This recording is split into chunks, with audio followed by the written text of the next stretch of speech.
السلام عليكم ورحمة الله وبركاته. بسم الله الرحمن الرحيم. إن الله وملائكته يصلون على النبي يا أيها الذين آمنوا صلوا عليه وسلموا تسليما.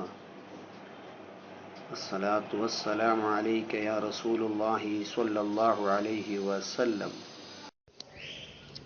ഖുർആനുൽ അലീം ഓതുമ്പോൾ ഇന്ന് മുസ്ഹഫിൽ കാണുന്ന ആ തർത്തീബ് പ്രകാരം തന്നെ ഓതണം. ആദ്യം സൂറത്തുൽ ഫാത്തിഹ, പിന്നെ സൂറത്ത് അൽ ബഖറ, പിന്നെ ആലു ഇമ്രാൻ, അങ്ങനെ ആ തർത്തീബിൽ ഓതണം. അത് നിസ്കാരത്തിലാകുമ്പോഴും ആ തർത്തീബ് വേണം, അല്ലാത്തപ്പോഴും ആ തർത്തീബ് വേണം. ഖുർആനുൽ അലീമിലെ സൂറത്തുകളുടെ തർത്തീബിന് വലിയ ഹിക്മത്ത് ഉണ്ട്. ആ തർത്തീബ് അല്ലാഹു തആല നിശ്ചയിച്ചതാണ്. അപ്പം അതിന് വലിയ ഹിക്മത്തുകളുണ്ട്. അതുകൊണ്ട് ആ തർത്തീബ് തെറ്റാതെ സൂറത്തുൽ ഫാത്തിഹ മുതൽ താഴോട്ട് ഓതണം. ഒരു സൂറത്ത് അവസാനത്തിൽ നിന്ന് ആദ്യത്തിലേക്ക് ഓതൽ കടുത്ത നിലയ്ക്ക് വിരോധിക്കപ്പെട്ടതാണ്. അത് ഖുർആനിൻ്റെ ഈജാദിനും ആയത്തുകളുടെ തർത്തീബിൻ്റെ ഹിക്മത്തിനും എതിരാകും.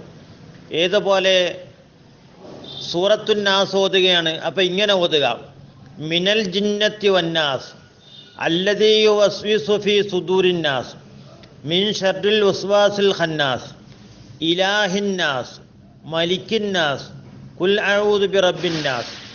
അങ്ങനെ ഓതലെ ഹറാമാണ്, അത് വിരോധിക്കപ്പെട്ടതുമാണ്. അത് ഖുർആനിൻ്റെ ഈജാദിനും ആയത്തുകളുടെ തർത്തീബിനും എതിരാകും.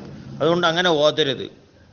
ഞാൻ എവിടെയോ എഴുതി കണ്ട്, ഏതോ ഒരു ബുദ്ധിയില്ലാത്ത ആളുകൾ സിഹിർ ബാത്തിലാക്കാൻ, ഒരാൾ ഇങ്ങോട്ടൊരു സിഹിർ ചെയ്താൽ ആ സിഹിർ തിരിച്ച് അയാളിലേക്ക് തന്നെ അങ്ങോട്ട് അയക്കാൻ വേണ്ടിയിട്ട് ചില സൂറത്തുകൾ അതിൻ്റെ അവസാനത്ത് നിന്ന് ആദ്യത്തിലേക്ക് ഓതണോ.